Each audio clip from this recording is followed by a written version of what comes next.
How did you feel pre and post Harry Potter movie shooting? I miss you guys all so badly. Oh, I said it before, I miss it all.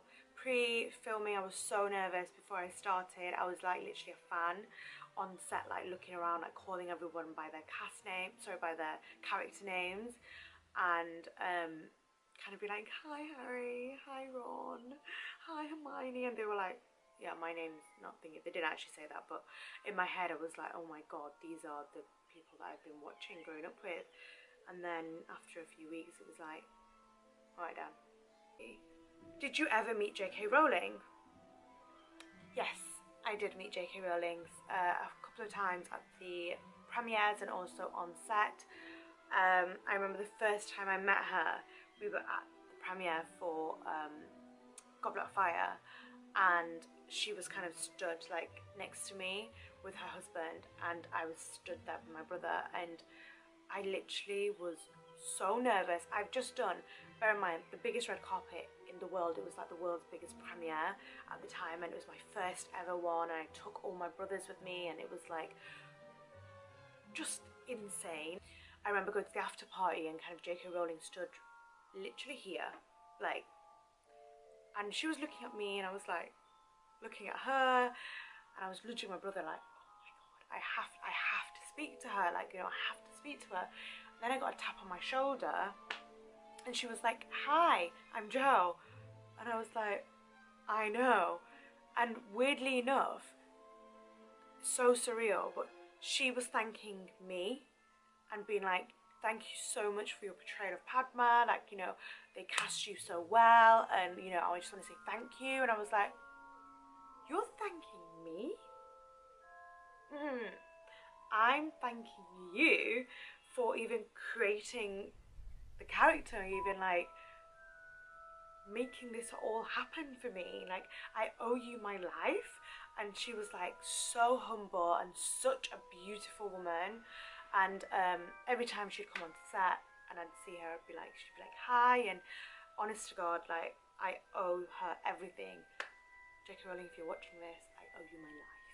And I'm so grateful for your existence and your imagination and kind of just you.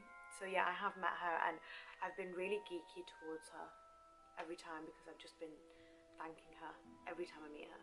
She's an amazing woman as well. Were you ever in awe of the adult actors on the film set? Yes. The adult actors on Harry Potter were the best of the best. We had an all-British cast. J.K. Rowling and the directors and producers were very, very strongly kind of, they wanted a full British cast. The adult actors, let's go through them all. Alan Rickman, Gary Oldman, Robbie Coltrane, Imelda Staunton, Maggie Smith, to name a few.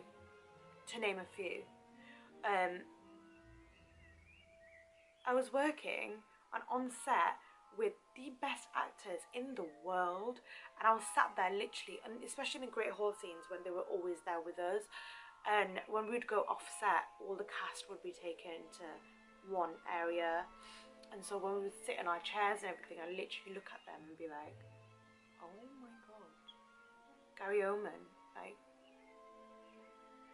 how is Alan Rickman there? And, you know, all Maggie Smith. I was doing my anthology in like GCSE time on a character, Maggie Smith played her, and I was literally like the best of the best. I was more overwhelmed and kind of starstruck seeing them than anyone else. And Helena Bonham Carter, who played Bellatrix, actually came up to me and said that I had beautiful eyes, and I will never forget that ever. We were doing a night shoot for the battle scene, and we were all waiting in kind of one of the tents, and she came up to me and she was like, you have the most beautiful eyes. And I was like, thanks. She was dressed up as Bellatrix at the time. It was actually quite scary. Speaking of scary, Ray Fiennes, who plays Voldemort, when he's in character, there's just something about him that is just so eerily nice. I don't don't know, like when he like swooshes past, he tries to scare you every time, but when he like swooshes past, I'm like mesmerized by him.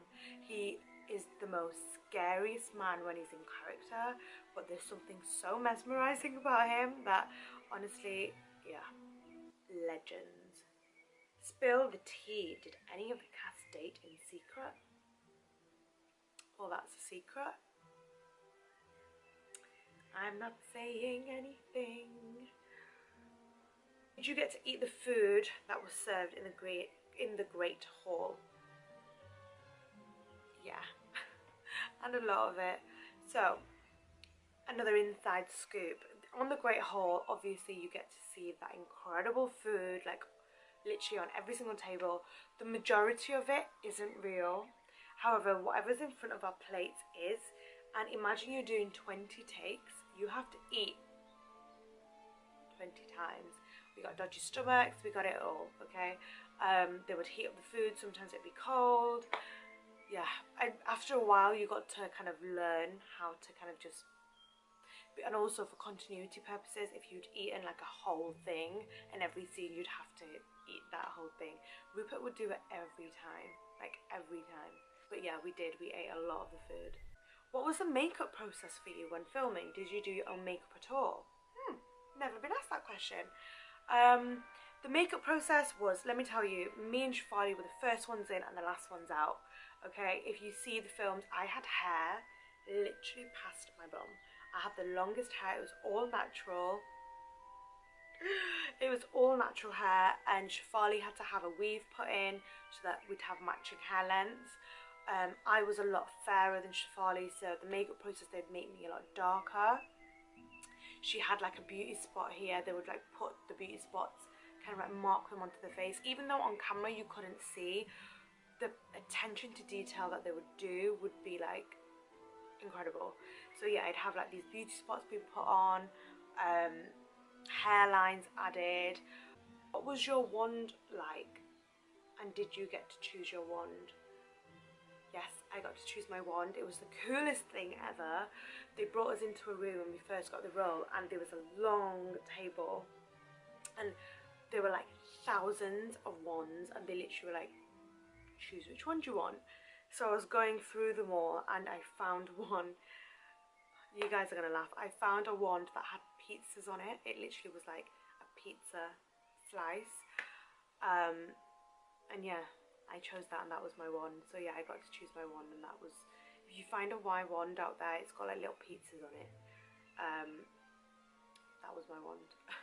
But yeah, the last question is, if you could sum up your time in Harry Potter in one word, what would it be? Oh, if I could sum up my time on Harry Potter, what would it be? Without being like really cheesy, I'd say unforgettable. My time on Harry Potter was definitely unforgettable. Harry Potter was an incredible time for me. I kind of grew up so quickly because I was juggling work, my school life, family, away from home, social life, kind of juggling it all at the age of 16. And yeah, I had to grow up really fast. It kind of shaped me to be the person that I am today. I would never have had this many incredible opportunities without Harry Potter. The fans, you guys keep this whole fandom alive. Harry Potter, it will never ever ever end because the magic of J.K. Rowling's books. The films are always shown on TV. I always get notifications from you guys whenever it's showing, which I love because it's a worldwide thing. You know, I get recognized all over the world, which is so surreal, but honestly it just shows the power and the magic of the books. And I am truly grateful from literally the bottom of my heart. I am so grateful for every single one of you that appreciate us as a whole cast member and appreciate the films and kind of show me love daily on my social media. Without you guys, I wouldn't have been here and I wouldn't have been doing this right now.